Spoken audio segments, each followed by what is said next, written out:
썰렁한데 오늘 집사님이 하모니카 연주로 그 분위기를 많이 살려주셔서 너무 감사합니다.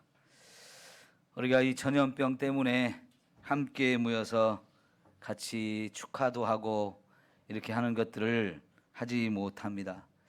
행사도 갖지 못하고 또 만나고 싶은 사람들도 같이 만날 수 없는 이런 상황인데, 여러분, 성탄절을 우리가 분위기에 휩쓸려서 이렇게 지내서는 안 되리라고 생각합니다.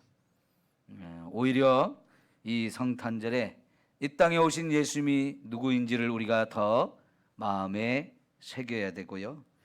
또 그렇게 예수님이 어떻게 오셨는지도 우리가 살펴봐야 되고, 왜 오셨는지도 살펴서 그 예수님을 제대로 알고 우리 마음속에 진정한 나의 구주로 모실 때 이 성탄절이 저와 여러분에게 가장 의미 있고 축복받는 시간이 되게 하실 줄 믿습니다.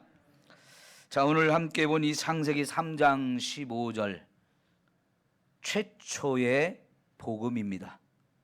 원시 복음이라고도 하는 건데, 하나님께서 죄에 빠져 죽을 수밖에 없는 우리 인간에게 그 죄 가운데서 죽음의 자리에서 저와 여러분을 구원하시기 위해서 메시아를 보내주시겠다라고 약속하신 최초의 말씀이에요. 여기서부터 복음이 시작이 되었고 우리의 구원이 시작이 되었습니다. 사실 이 복음은 처음에 여기 창세기 3장 15절처럼 약속의 형태로 주어졌습니다. 그 약속은 여자의 후손을 보내주신다는 것이고, 그 여자의 후손으로 태어나는 그분이 바로 우리를 구원하기 위해서 하나님 보내신 메시아라고 하는 약속입니다. 이 약속이 어떤 과정을 통해서 성취되었는지를 보여주는 것이 성경이에요. 그리고 그 여자의 후손이 정말 구체적으로 누구인지를 조금씩 더 구체적으로 보여주고 확인시켜 주시면서 때가 되었을 때 하나님이 그 아들을 이 세상에 보내시는데, 약속하신 대로 여자의 후손으로 태어나게 하기 위해서 동정녀, 결혼을 하지 않은 정결한 처녀인 마리아를 선택하셨고, 그 여인에게서 성령으로 잉태케 하신 후에 거기서 여자의 후손으로 태어나게 하신 거지요. 오늘 그 이야기를 좀 더 구체적으로 살펴보면서 함께 은혜 받는 시간이 되기를 소망합니다. 자, 여러분, 하나님이 보내시는 이 메시아가 여자의 후손으로 오실 것이라는 약속을 하나님이 하셨는데, 여기 후손이라는 말, 이 말이 히브리어로는 자라라고 하는 단어입니다. 자라. 이 자라라고 하는 말이 성경에 제일 처음에 쓰여진 곳이 어디냐면 1장이에요. 창세기 1장. 여러분, 1장 11절을 한번 찾아보겠습니다. 하나님이 이르시되 땅은 풀과 씨 맺는 채소와 각기 종류대로 씨를 가진 열매 맺는 나무를 내라 하시니 그대로 되어 그랬어요. 여기서 채소나 과일 나무가 뭘 가졌느냐? 씨를 가졌다 그랬어요. 요 씨라고 하는 단어, 요게 바로 자라라고 하는 단어인데, 여기서 처음 사용되었는데, 이 자라라고 하는 단어에 씨라고 하는 의미와 더불어서 이것이 더 발전해서 자손 혹은 후손이라고 하는 이런 의미도 함께 갖게 되는데, 그래서 앞으로 제가 요 씨라고 하는 요 단어를 가지고 몇 번 설교를 하게 될 건데, 이것은 여기 창세기 1장에서 11절에 쓰여졌을 때는 여기는 물질적인 의미에서의 그 씨가 우리에게 어마어마한 번성과 생육의 축복을 가져다 주는 거예요. 이 씨를 주신 것은 생육하고 번성하라고 하는 이 축복을 주신 것인데, 이것이 저와 여러분의 삶의 물질의 축복을 가져다 주기 위한 하나님의 방법이었어요.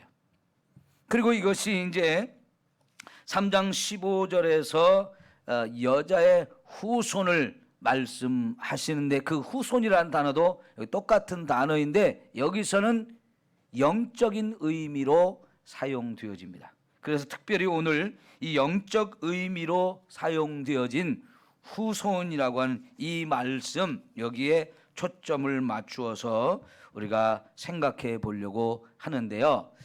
여러분, 지금 이 창세기 3장 15절 그 상황 한번 잘 살펴보십시오. 선악과를 따먹지 말라고 했던 하나님의 이 명령을 불순종해서 아담과 하와 두 사람이 다 선악과를 먹고 말았어요.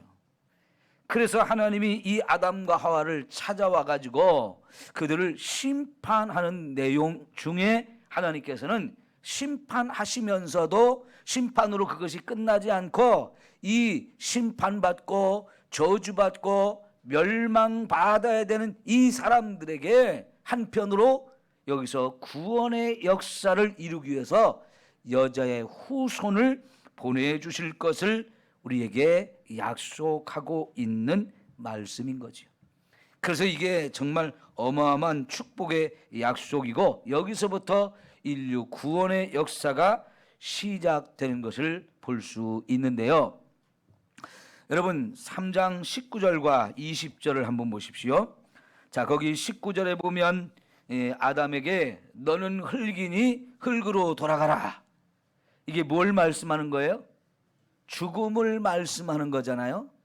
그런데 여러분, 이 죽음이 선포되지고 나서 20절에 보면 아담이 그의 아내의 이름을 하와라 불렀다 그랬어요. 그는 모든 산자의 어머니가 됨이더라 그랬는데, 죽음이 선포되고 나서 아담은 자기 아내의 이름을 하와라고 불렀는데 그 의미가 생명이라는 의미예요. 죽음이 선포되어지고 난 후에 이 얼마나 절망적인 겁니까? 죽음은 인간에게 절망을 가져다 주는 거였어요. 죽음은 모든 것이 끝나는 것 같은 그런 안타까움이, 그런 것을 가져다 주는 건데, 이 죽음이 선포된 가운데서 아담은 어떻게 자기 아내의 이름을 생명이라고 하는 이 의미를 가진 하와라고 하는 이름을 붙여줄 수 있었을까요? 그것은요, 3장 15절에 하나님께서 여자의 후손을 약속한 그것이 바로 그 여자의 후손이 우리를 구원하는 메시아라고 하는 것을 깨달았고 그것을 믿었기 때문에 이 죽음을 이길 수 있게 해주는 분, 우리를 죽음의 자리에서 살려서 영원한 생명을 가져다 주는 하나님의 아들 메시아를 그는 깨달았기 때문에 그 믿음을 가지고 이제 여자의 후손으로 태어날, 그 여자의 후손을 낳을 여자, 그래서 그 여자의 이름을 생명이라고 하는 의미를 가진 하와라고 하는 이름을 붙여주고 있는 거예요. 여러분, 그러니까 이 창세기 3장 20절은 아담이 하나님 3장 15절에서 말씀하셨던 그 여자의 후손이 누구인지를 제대로 깨달았다는 증거이고요. 그 메시아를 믿음으로 자기도 구원을 받았다는 확실한 증거예요.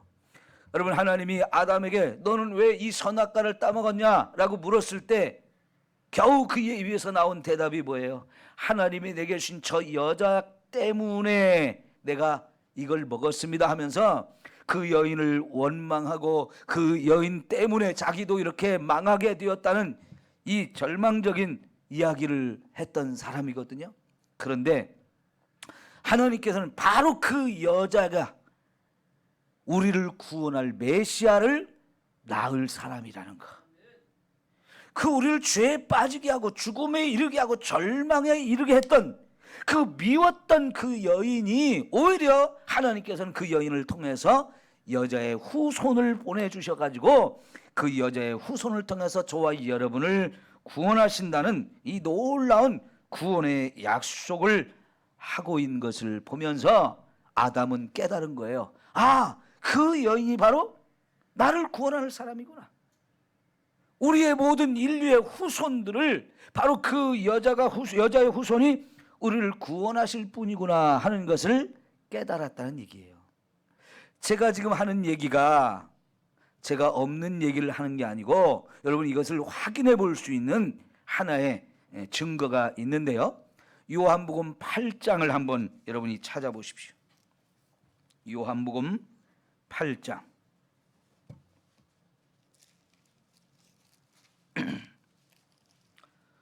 요한복음 8장 38절에서 40절을 먼저 봅시다. 38절에서 40절, 37절 볼게요. 나도 너희가 아브라함의 자손인 줄 아노라. 그러나 내 말이 너희 안에 있을 곳이 없으므로 나를 죽이려 하는도다. 나는 내 아버지에게서 본 것을 말하고 너희는 너희 아비에게서 들은 것을 행하느니라. 대답하여 이르되 우리 아버지는 누구라고요?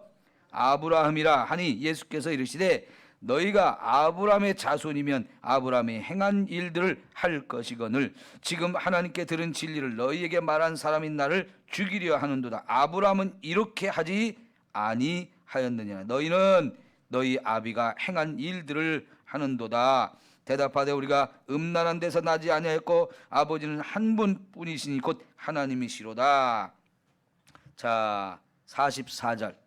너희는 너희 아비 마귀에게서 났으니 너희 아비의 욕심대로 너희도 행하고자 하느니라. 그는 처음부터 살인한 자요 진리가 그 속에 없으므로 진리에 서지 못하고 거짓을 말할 때마다 제 것으로 말하나니 이는 그가 거짓말쟁이요 거짓의 아비가 되었음이라. 자, 여기를 말씀을 잘 보십시오. 지금 예수님이 하는 말씀을 유대인들이 믿지 않아요. 받아들이지를 않아요.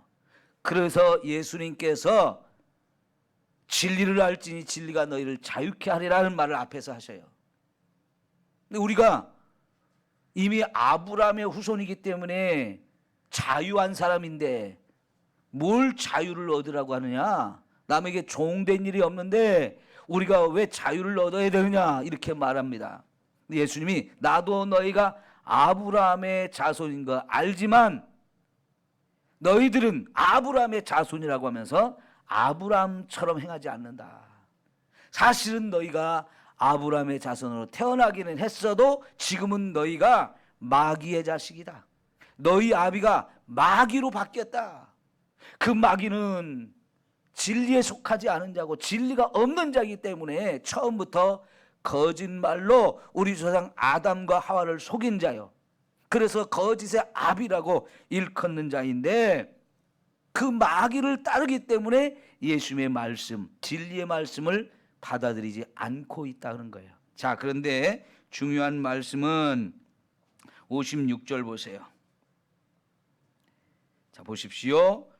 너희 조상 아브라함은 나의 때 볼 것을 줄고하다가 보고 기뻐하였느니라. 자, 이 말씀이 무지하게 중요합니다. 너희 조상 아브라함이 누구를 보기를 원했다는 거예요? 예수님을 보기를 원하셨어요.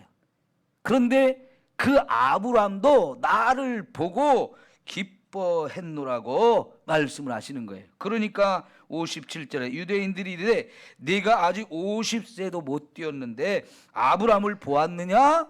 라고 질문을 하죠. 예수께서 이르시되 뭐라고 합니까? 진실로 진실로 너에게 이르노니 아브라함이 나기 전부터 내가 있느니라. 아멘. 여러분, 예수님이 아주 희한한 말씀을 하셔요. 너희가 조상이라고 하는 그 아브라함이 나를 보기를 원해가지고 나를 보고는 너무 기뻐하고 즐거워했다. 그러니까 유대인들이 이해가 안 가는 거예요. 지금 새파랗게 젊은 50도 안 되는 30대 청년이 1000년 전에 죽은 2000년 전에 죽은 그 아브라함이 예수님을 보고 기뻐하고 즐겼다 그러니까는 이게 뭔 얘기냐는 거지요. 50세도 안 된 놈이 무슨 나이도 안 먹어가지고 망령된 소리를 하냐는 거죠. 그런데 예수님이 뭐라고 그래요? 나는 아브라함이 있기 전부터 있던 자다라고 말씀을 하셔요. 왜 그래요? 예수님이 성부, 성자, 성령 삼위일체 하나님 중에 두 번째 2위인 바로 하나님의 아들 되시는 예수님이기 때문에 그분은 세상을 창조할 때 거기 함께 계시던 분이에요. 그 하나님이 그 아들 예수를 이 땅에 보내실 때에 여자의 후손으로 태어나게 할 것이다라고 여자의 후손으로 태어나실 예수님에 대해서 약속을 했는데 그 여자의 후손이라는 약속 속에서 아브라함도 하나님이 자기 아들을 이렇게 여자의 후손으로 태어나게 해서 우리를 구원하시는구나 하는 것을 미리 깨달았기 때문에 그 예수님 보기를 기뻐하고 사모하며 기다리다가 때가 되어서 예수님을 봄으로 기뻐하고 즐거워했다는 거예요. 그러니까 예수님이 지금 자기들 눈앞에는 30세밖에 안 되는 젊은 청년이로 밖에 보이지 않지만 사실은 그 예수님이 이 세상에 사람의 몸을 입고 오시기 전에 여러분 하늘에 계시던 하나님이시라는 거지요. 그래서 요한복음 3장 16절에는 뭐라고 그랬어요? 하나님이 세상을 이처럼 사랑하사 누구를 보내셨어요? 독생자를 주셨으니. 그렇죠. 그 독생자 그분이 바로 하나님의 아들이고 그분이 세상에 오실 때에는 여자의 후손으로 태어나신 거예요. 그러니까 예수님은 이 세상에 여자의 후손으로 태어나기 이전에 이미 세상을 창조하시기 전부터 하나님과 함께 계시던 하나님의 아들 되시는 그분이었던 것을 아브라함도 보고 이거를 깨닫고 기뻐하고 즐거워했다. 그러면 아브라함이 본 그 예수님 아담은 못 봤겠어요? 그러니까 창세기 3장 20절이 바로 그것을 가르쳐 주는 거예요. 하와의 이름을 자기 아내의 이름을 하와라고 이름을 붙이는 이유가 거기에 있다는 것을 우리가 이렇게 깨달을 수가 있는 거죠. 여러분 다시 창세기 4장으로 좀 가보십시오. 창세기 4장 25절을 한번 보십시다. 아담이 다시 자기 아내와 동침하매 그가 아들을 낳아 그의 이름을 셋이라 하였으니 이는 하나님이 내게 가인이 죽인 아벨 대신에 뭘 줬어요? 다른 씨를 주셨다 함이며 그랬어요. 자, 여러분 안타깝게도 아담과 하와의 이 첫 번째, 두 번째 아들 가인과 아벨이 있었는데 형이 동생을 쳐 죽여버렸죠. 이 사건이 아담과 하와에게 얼마나 큰 충격이었겠어요. 자기들의 죄가 이 자녀들에게 흘러가서 그 큰아들이 자기 작은 아들을 죽이는 이 비극적인 사건이 벌어졌을 때 아들이 형이 동생을 죽이는 이 사건이 엄청난 충격을 주지만 그것이 결국 누구 때문에 그런 거예요? 자기들 죄 때문에 그렇게 된 거고 그 죄가 유전이 되어서 이 자녀들이 이런 안타까운 일이 벌어졌을 때 얼마나 절망했겠어요. 그런데 그렇게 절망하고 있는 이 아담에게 다시 하나님이 셋이라고 하는 세 번째 아들을 주셨는데 그 아들을 받아놓고 아담의 고백이 뭐예요? 하나님이 내게 가인이 죽인 아벨 대신에 다른 씨를 주셨다. 이 씨가 바로 여자의 후손으로 계속 우리에게 이어질 여자의 후손을 태어나게 할 하나님의 이 축복의 후손들인 거죠. 축복의 가문인 거죠. 이거를 여기 다른 씨를 주셨다라고 하면서 이 씨라고 하는 의미로 후손이라고 하는 의미가 여기에 있는 것을 우리가 볼 수 있는데요. 자, 여러분 이제 창세기 12장으로 우리가 넘어가 보면 아직 찾지 마세요. 창세기 12장부터 이제 하나님이 여자의 후손을 보내서 우리를 구원한다고 했던 그 약속의 말씀을 따라 인류를 구원하는 일을 구체적으로 시작한 게 아브람을 불러내셔서 가나안 땅에 들어가게 한 사건부터 시작이에요. 그래서 여러분이 이 창세기를 12장부터 우리가 볼 때 여기서부터 인류 구원의 역사가 구체적으로 본격적으로 시작되는 구원의 역사, 구속사 이렇게 표현합니다. 한번 따라합시다. 구속사. 네, 여기서부터 하나님이 우리 인류를 약속했던 그 구원의 역사를 구체적으로 시작한 사건이에요. 아브라함을 부르는 게 바로 그거예요. 그리고 이 아브라함 이야기가 쭉 이어지는 가운데 가장 중요한 게 뭐였냐면 아브라함의 자손을 낳는 문제였잖아요. 여러분, 자식이 없어서 하나 주세요 해가지고 그런 문제가 아니에요. 한 가정에 자녀를 낳는다는 건 중요하지만 이것은 그거 이상을 뛰어넘어서 뭐냐면 하나님이 약속했던 여자의 후손을 태어나게 할 가문인 거예요. 여러분, 하나님이 아브라함을 창세기 12장에서 불러내면서 무슨 약속을 했어요? 너를 복의 근원으로 세우겠다. 그리고 너를 통하여 천하 만민이 복을 받게 하겠다라고 약속을 해주셨어요. 그 천하 만민이 복을 받게 한다는 그 복의 내용이 결국은 이 아브라함과 그의 후손을 통해서 하나님이 인류를 구원하는 이 놀라운 일을 이루겠다는 약속이거든요. 자, 이제 그런 약속을 받아서 아브라함이 가나안 땅에 들어가 삽니다. 그런데 문제는 자식이 없는 거였어요. 그래서 이 자식을 갖고 싶은 이 아브라함의 마음이 있는데 하나님이 가나안 땅에 들어갔을 때 뭐라고 또 약속을 하시냐면, 자, 이 땅을 너하고 내 후손에게 주겠다. 이제 창세기 13장을 한번 찾아보십시오.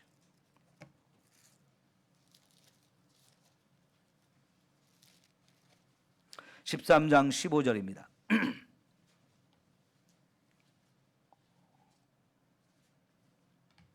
창세기 13장 15절 시작. 보이는 땅을 내가 너와 내 자손에게 주리니 영원히 이르리라. 내가 내 자손이 땅에 티끌 같게 하리니 사람이 땅에 티끌을 능히 셀 수 있을진데 내 자손도 세리라. 자, 조카 롯이 떠난 다음에 하나님께서 아브라함에게 동서남북 사방으로 막 돌아다니면서 다 밟아보고 눈으로 확인해 보라는 거예요.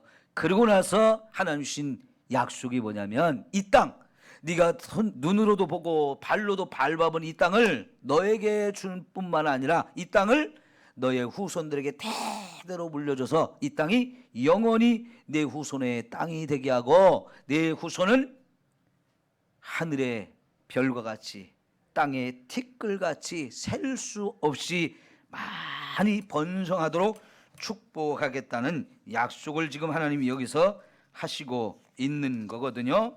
자, 그런데 여러분, 이 약속을 하나님이 해놓고 아들을 주셨어요, 안 주셨어요? 안 주시는 거예요. 그러니까 이 아브라함이나 부인이 이게 조급해지는 거예요. 우리 나이를 먹어가는데 자식은 없고 하나님 약속은 주셨는데 안 이루어지고, 그러니까 조급한 마음에 자기들의 인간적인 수단과 방법을 통해서 어쨌든 이 자식을 만들어 보려고 노력해서 만든 자식이 있었어요. 그게 누구예요? 이스마엘이잖아요. 근데 하나님 걔는 아니다 그러는 거예요. 아브라함과 사라가 인간적인 수단과 방법을 통해서 사라의 여종인 하갈을 데려다가 그 여자와 아브라함이 잠자리를 하게 해서 자식을 낳게 했거든요. 그래가지고 이게 하나님 주신 아들이다 그랬더니 하나님은 아니라는 거예요. 그리고는 이 사람이 아니라 아브라함과 사라, 이 정상적인 부부 사이에서 태어나는 분명히 아들을 주실 테니까 의심하지 말고 기다리라는 거예요. 그러면서 여러분 15장 한번 봅시다. 15장 4절 5절. 여호와의 말씀이 그에게 임하여 이르시되 그 사람이 내 상속자가 아니라 내 몸에서 날 자가 내 상속자가 되리라. 내 몸에서 날짜가 내 상속자가 된다 이렇게 약속하시고 그를 이끌고 밖으로 나가 이르시되 다시 하늘을 우러러 무부여를 셀 수 있나 보라. 또 그에게 이르시되 내 자손이 이와 같으리라 말씀하시. 그러니까 아브라함이 여호와를 믿으니 여호와께서 이를 그의 의로 여기셨다. 여러분 그때서야 아브라함이 믿었다라고 약속을 나오고요. 17장으로 가볼까요? 7절 17장 2절부터인데 다 빼고요. 7절 하나만 볼게요. 내가 내 언약을 나와 너 및 내 대대 후손 사이에 세워서 영원한 언약을 삼고 너와 내 후손의 하나님이 되리라. 내가 너와 내 후손에게 내가 거류하는 이 땅 곧 가나안 땅을 주어 영원한 기업이 되게 하고 나는 그들의 하나님이 되리라 하면서 너하고도 언약을 하고 내 후손하고도 언약을 세워서 이 땅을 영원히 내 후손들이 차지해서 살게 하고 나는 그들의 하나님이 되어주겠다라고 하는 약속을 주신데 계속해서 이 후손의 문제가 아주 중요하게 여기 등장을 하잖아요. 자, 21장을 보십시오. 21장 12절. 여기는 드디어 아브라함이 100세의 아들을 낳았어요. 이삭이라는 아들을 낳았어요. 그리고 나서 하나님이 아브라함에게 이르시되 내 아이나 내 여종으로 말미암아 근심하지 말고 사라가 내게 이른 말을 다 들으라. 이삭에게서 나는 자라야 내 씨라 부를 것임이니라. 여러분 이스마엘을 내 보내라고 그래요. 이삭이면 충분하다는 거예요. 그리고 그 이삭의 씨로 이삭의 몸에서 나는 그 씨가 내 후손이 되고 그 씨가 바로 여자의 후손을 낳게 하는 축복의 가문이 된다는 것을 이렇게 말씀을 하셔요. 그래서 여러분 지금 이 특히 창세기에서 자라라고 하는 이 씨, 자손, 후손이라고 하는 의미를 가진 이 단어가 우리에게 인류를 죄에서 구원할 메시아를 약속하는 대단히 중요한 의미가 있는 단어인 것을 우리가 확인을 했는데, 그럼 여러분 예수님이 하나님의 아들이고 예수님이 메시아라는 사실을 그러면 우리는 어떻게 알 수 있을까요?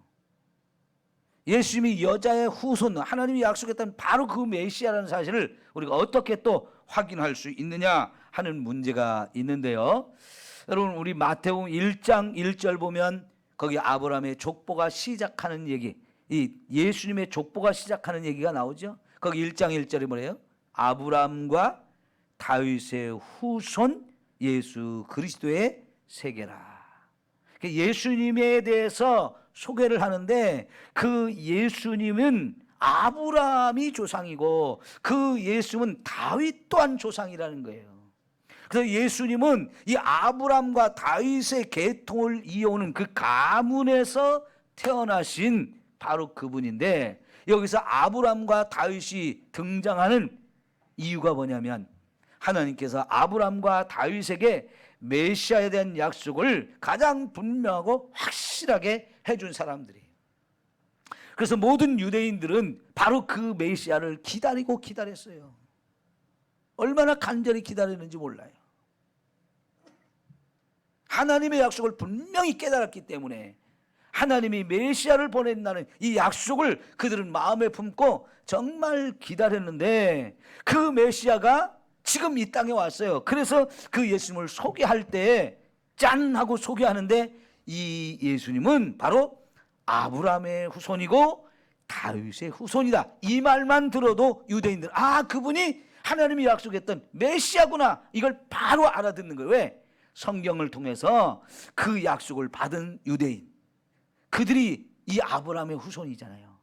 그 약속을 가지고 기다리는 사람들이었단 말이에요. 그 기다리던 사람들에게 우리가 그렇게 기다리던 이 하나님이 약속한 메시아, 그 아브라함의 후손되고 다윗의 후손되는 그분이 이 땅에 오셨다, 그분이 예수다라고 하는 것을 마태복음 1장의 족보가 그걸 증명하는 족보예요. 여러분 족보 재미없어가지고 또 낳고 이러면 이렇게 읽으면 안 돼요.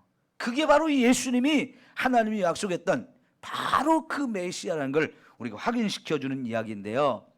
이 신약성경의 족보가 하나 더 나오죠. 누가복음 3장에 가면 그 족보가 한 번 더 나오는데요. 그 족보는 거꾸로 뒤집어 놨어요. 여기 예수님부터 위로 거슬러 올라가는 족보로 써놨는데 놀랍게도 그 족보가 아브라함에서 끝나지 않아요. 거기서 더 올라가고 더 올라가서 마지막에 어디까지 갑니까? 아담까지 올라가고, 그리고 그 아담 위에 또 하나님까지 그 족보에 써놨어요. 그래서 예수님이 다윗의 후손이고 거슬러 올라가서 아브라함의 후손이고, 그 아브라함의 후손 거기서 끝나는 게 아니고 더 거슬러 올라가서 온 인류의 첫 번째 조상인 아담까지 거슬러 올라가요. 그리고 나서 그 아담 위에 하나님이 계시다는 사실을 우리에게 소개하면서, 예수님은 그 아담 때부터 하나님이 여자의 후손으로 보내준다고 약속했던 바로 그분이다 라고 하는 것을 저와 여러분에게 확인시켜 주는 거지. 그 예수님이 하나님이 약속했던 그 여자의 후손이고 우리를 구원하는 메시아라는 것을 이 두 개의 족보로도 우리가 충분히 알 수 있는데, 하나의 증거를 더 생각해 봅시다. 자, 여러분, 예수님이 이 세상에 이제 여자의 후손으로 태어나는데 수많은 여자 가운데 한 여자를 선택해야 될 거 아니에요. 여기 여자들이 다 아들들을 낳았을 텐데 그 여자들이 다 지금 낳은 아들이 하나님이 약속한 메시아인가요? 아니잖아요. 여기 계신 아들, 여자의 몸에 태어난 아들들이 다 하나님이 약속한 바로 그 아들인가요? 우리는 아니잖아요. 그런데 하나님께서 약속했던 그 여자의 후손으로 태어날 메시아, 그 메시아를 낳을 여자를 선택하는데 하나님은 마리아라고 하는 여자를 선택했고요. 그 여자가 결혼할 대상자인 요셉을 만나서 둘이 약혼을 하고 아직 결혼을 하지 않은 상태였어요. 그래서 이 마리아를 하나님이 선택했을 때 마리아는 아직 결혼하지 않은, 남자를 알지 못하는 동정녀였다는 것, 순수한 처녀였다는 걸 우리가 알게 되고요. 바로 그 여자에게 이제 임신을 하게 하는데, 그와 약혼한 요셉과 어떤 육체 관계를 맺지 않은 아직은 순결한 처녀인데 임신을 하게 했어요. 어떻게 해요? 하나님의 성령으로. 성령 하나님이 이 처녀의 몸에서 아기가 임신되게 만들었단 말이죠. 이건 하나님의 성령의 역사로 되어졌고, 그래서 그 여인이 이제 아기를 낳았는데, 여러분, 이게 바로 하나님이 약속했던 여자의 후손으로 태어난 바로 예수님인 거지요. 보십시오. 성경은 많은 족보들이 있는데 그 족보들 한결같이 다 뭐냐면 남자가 남자를 낳은 것으로 기록하고 있어요. 남자가 남자를 낳은 거예요. 그래서 성경은 모든 사람을 다 남자의 후손으로 소개하고 있어요. 우리는 다 남자의 후손이라고. 성경은 사람을 다 남자의 후손이라고 말해요. 그런데 여러분, 예수님은 이 남자의 후손이 아니기 위해서 남자 없이 여자 혼자 몸으로 임신을 하고 그리고 태어나서 예수님만 유일하게 여자의 후손이라고 일컬어지는 분이란 얘기죠. 세상에 여자의 후손이라고 일컬을 수 있는 분은 예수님밖에 없는 거예요. 남자 없이, 남자와 전혀 상관없이 여자 혼자 낳은 이런 아들이기 때문에 바로 예수님이, 하나님이 약속했던 바로 그 여자의 후손이라는 것을 우리가 알 수 있게 되어지는 거죠. 자, 이제 중요한 규절을 우리가 찾아봅니다. 갈라디아서 3장으로 가볼게요. 신약 성경. 여기 여러분 다 찾으세요. 주무시는 분도 다 깨우세요. 자, 갈라디아서 3장 16절, 3장 16절. 갈라디아서 3장 16절.